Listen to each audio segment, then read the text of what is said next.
ویسے تو ووٹ کو عزت دینے کا سلسلہ شروع ہونا چاہیے، یعنی ووٹر بڑی عمر کا ہوگا تو ووٹر کو زیادہ عزت ملے گی۔ اسی لیے ووٹر کی عمر اگر 25 سال ہو جائے تو سمجھ لیں کہ ووٹ کو عزت مل گئی ہے۔ ووٹر اگر بیچلر پاس ہو تو بھی ووٹ کو عزت ملے گی۔ فارم 47 کا نام بدل دینا چاہیے کیونکہ یہ نمبر بدنام ہو چکا ہے، جبکہ فارم 45 بند کر دینا چاہیے۔ خواہ مخواہ تنازع پیدا کرتا ہے، ویسے بھی اس کی کوئی اہمیت نہیں ہے۔ ووٹ کو مزید عزت کے لیے اور بھی تجاویز پر غور کرنا چاہیے۔ اگر ہمارے پاس پیسے ہوتے تو اور ہم اتنے مقروض نہ ہوتے تو اسٹیبلشمنٹ نے کب کا ٹیک اوور کر لیا ہوتا۔ آپ کے لیے یہ کوئی نئی بات ہے، یہ سوشل میڈیا کا دور ہے، اب کوئی بات چھپتی نہیں ہے۔ اب یہ نہیں ہو سکتا کہ آپ دبئی میں مکان خریدیں اور وہ پتہ نہیں چلے گا، یا بیلجیم میں نیا گھر لیں تو کسی کو پتہ نہیں چلے گا۔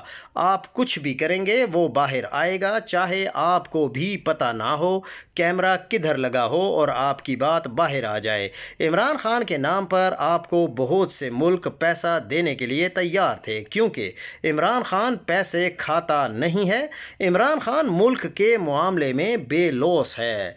اب یہ بات تو بالکل ٹرمپ نے واضح کر دی ہے کہ حماس کو غیر مسلح کیا جائے گا۔ یہی بات نیتن یاہو نے بھی کی ہے، لیکن سوال یہ ہے کہ یہ کام تو امریکی اسرائیلی فورسز بھی کر سکتی تھیں، تو اس بورڈ آف پیس میں مسلم ممالک کو شامل کرنے کا کیا مطلب تھا؟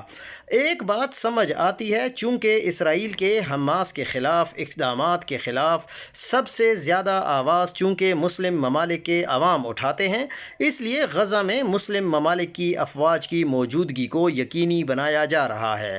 دوسری بات، آپ جانتے ہیں کہ اسرائیل کے وحشیانہ اقدامات کے خلاف یورپ سمیت ہر جگہ ہر نسل مذہب کے لوگوں نے احتجاج اور غم غصے کا اظہار کیا، لیکن اگر بورڈ آف پیس کے ذریعے جن ممالک کو غزہ میں بلایا جا رہا ہے، اگر خدا نخواستہ حماس کے خلاف کوئی سخت ایکشن ہوتا ہے تو دنیا بھر کے لوگ اس وحشیانہ عمل کا ذمہ دار پھر اکیلے اسرائیل کو نہیں بلکہ ان سب کو دیں گے جو اس بورڈ آف پیس کا حصہ ہیں۔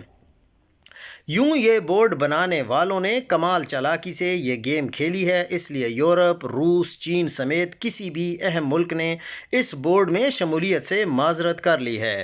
جب یورپی ممالک جو ہیں وہ اگر فلسطینی ریاست کی بات کر رہے ہیں، روس اور چین نے الگ خود مختار فلسطینی ریاست کی بات کی ہے، اس میں اقوام متحدہ کے کردار کی اہمیت پر روشنی ڈالی ہے، تو پھر اس بورڈ آف پیس کی ضرورت کیوں پڑی، جس میں اکثریت ان ممالک نے جوائن کیا ہے جہاں کی حکومتیں اپنے اقتدار کی دوامی کے لیے امریکہ پر انحصار کرتی ہیں۔ سلطنتوں کی سن لو، ماضی قریب میں یونانی سلطنت کا طوطی بولتا تھا، طاقتور ترین فوج کے علاوہ علوم اور فنون کے معاملے میں بھی دنیا کو لیڈ کرتے تھے۔ اسکندریہ میں اتنی عظیم الشان لائبریری تھی کہ جس میں 400 سال قبل مسیح 7 لاکھ کے قریب کتابیں تھیں۔ آدھی سے زیادہ دنیا فتح کر لی تھی۔ اپنی شاندار تاریخ کے قصے سناتا یونان آج ایک چھوٹا سا ملک ہے جس کی عالمی منظرنامے میں کوئی خاص اہمیت نہیں ہے۔ رومی اور ایرانی سلطنتیں بھی کیا سلطنتیں تھیں۔ رومی سلطنت کے آثار اٹلی میں بکھرے پڑے ہیں اور ایرانی سلطنت سکڑ کر ایک چھوٹے سے ملک ایران میں تبدیل ہو چکی ہے۔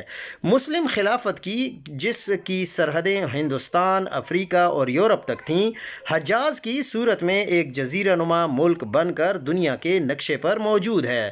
اموی سلطنت بھی آدھے یورپ تک تھی اور آج اموی سلطنت کا مرکز شام خود اکھڑی سانسوں کے ساتھ خود کو بچانے کی کوشش کر رہا ہے۔ عباسیہ سلطنت کا مرکز بغداد درجنوں بار اجڑ چکا۔ سلجوقی، ایوبی، فاطمی سلطنتوں کا ذکر تاریخ کی گرد میں جو تاریخ کی گرد ہے اس میں گم ہو چکا ہے، اور وہ سلطنت عثمانیہ جو 3 کروڑ میل تک پھیلی ہوئی تھی، جو ٹوٹی تھی تو اس میں سے 58 ممالک نکلے، وہ عظیم عثمانی سلطنت آج ترکی جیسے ایک چھوٹے سے ملک کی صورت میں باقی ہے۔ تاج برطانیہ کے جس میں سورج غروب نہیں ہوتا تھا، آج اتنی سکڑ چکی ہے کہ اس میں سورج کبھی کبھی نظر آتا ہے۔ سوویت یونین کے بطن سے بھی 6 ملک نکل آئے اور سوویت یونین نہ رہا۔ ہندوستان بھی ایک بڑی ہندو سلطنت تھا، اس کے اندر بھی 6 ممالک بن چکے ہیں۔ جب اتنی سلطنتیں بنی اور ٹوٹ گئیں تو امریکہ کیسے ہمیشہ رہے گا؟ سلطنتیں بننے کے لیے بھی اسباب لگتے ہیں اور سلطنتیں ٹوٹنے کے بھی اسباب پیدا ہوتے ہیں۔ امریکہ نے غزہ میں حالیہ انسانی تاریخ کا سب سے بڑا قتل عام کیا ہے۔ اس جرم کی امریکہ کو سزا نہ ملے یہ ممکن ہی نہیں۔ امریکہ ٹوٹ پھوٹ کا شکار ہوگا، امریکہ سپر پاور نہیں رہے گا اور امریکہ کی کشتی میں سوار ہر ملک اور قوم کے غدار سب ڈوبیں گے۔ یہ اللہ کی سنت ہے جسے کوئی بدل نہیں سکتا اور سدا بادشاہی صرف اللہ ہی کی رہتی ہے۔ عمران خان کے خوف کا یہ عالم ہے کہ یہ اس نظام کی کل اوقات اور اصلیت ہے۔ پہلے بڑے چاہ سے بسنت منانے کا فیصلہ ہوا، پھر ان کے کان کھڑے ہوئے کہ لوگ بسنت پر عمران خان کے لیے بنایا گیا گانا نک دا کوکا لگا کر ان کے کانوں پر تازیانے ماریں گے، تو انہوں نے بھاگم بھاگ پنجابی گانوں پر پابندی لگا دی۔ جب گانوں پر پابندی لگی تو عوام نے کہنا شروع کر دیا کہ ہم پتنگوں پر عمران خان کی تصویر لگائیں گے، اور اب انہوں نے ایک نیا حکم جاری کیا ہے کہ پتنگ پر کوئی تصویر بھی نہیں لگے گی۔ انہیں کوئی اور کیوں بے نقاب کرے گا؟ ان کی مثال تو خود ہی تھپڑوں سے اپنا منہ لال کرنے والے شخص جیسی ہے۔ جو نظام ایک گانے اور پتنگ پر چھپی ایک تصویر کی مار ہو تو اس نظام کو تو خود ہی دفن ہو جانا چاہیے تھا۔ افسوس تو ان چاپلوس اور ٹاؤٹ لوگوں پر ہے جو اتنے کم ظرف ہائیبرڈ نظام کی چاپلوسی کرتے ہوئے نوکری کر رہے ہیں۔ چین نے اپنے 3 ٹاپ جنرلز کو اپنے عہدوں سے ہٹا دیا ہے۔ مغربی میڈیا اسے صدر شی جن پنگ کا چینی آرمی پر اپنا کنٹرول مضبوط کرنے کا ایجنڈا قرار دے رہا ہے، جبکہ افواہ ہے کہ چینی جنرلز امریکہ کے ہاتھوں پکے ہوئے ہیں اور ان کے ہاتھوں بکے ہوئے ہیں اور وہ پکڑے گئے ہیں۔ امریکہ نے جس ملک میں بھی رجیم چینج کرنا ہوتا ہے اس ملک کے آرمی چیف، انٹیلیجنس چیف اور ٹاپ جنرلز کو خرید لیتا ہے۔ اس لیے ہو سکتا ہے کہ چین کا یہ قدم اسی خطرے کے پیش نظر ہے۔ جو ملک بھی اپنی آرمی کو بیرونی ایجنڈے سے پاک رکھنا چاہتا ہے اس کا بڑا آسان حل ہے کہ اپنی آرمی کے کسی افسر کو بیرونی ملک تربیت کے لیے مت بھیجے، کیونکہ یہی وہ موقع ہوتا ہے کہ امریکہ ٹارگٹ ممالک کے فوجی افسروں کو قابو کرتا ہے۔ اس میں ہنی ٹریپ، مال و دولت، امریکی شہریت اور بچوں کی امریکہ میں تعلیم اور نوکری، اعلیٰ عہدوں پر ترقی میں سہولت کاری جیسے انعام و اکرام شامل ہیں۔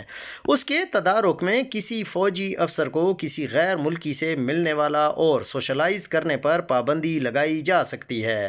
غیر ملکی عورتوں سے شادی پر پابندی لگائی جا سکتی ہے۔ ریٹائرمنٹ کے بعد بیرون ملک شفٹ ہونے پر پابندی لگائی جا سکتی ہے۔ فوجی افسران کے بچوں کے بیرونی ملک تعلیم اور اثاثوں پر نظر رکھی جا سکتی ہے۔ امریکی CIA کا یہ دھندا بہت پرانا ہے اور سوویت یونین بھی اسی کا شکار ہوا ہے۔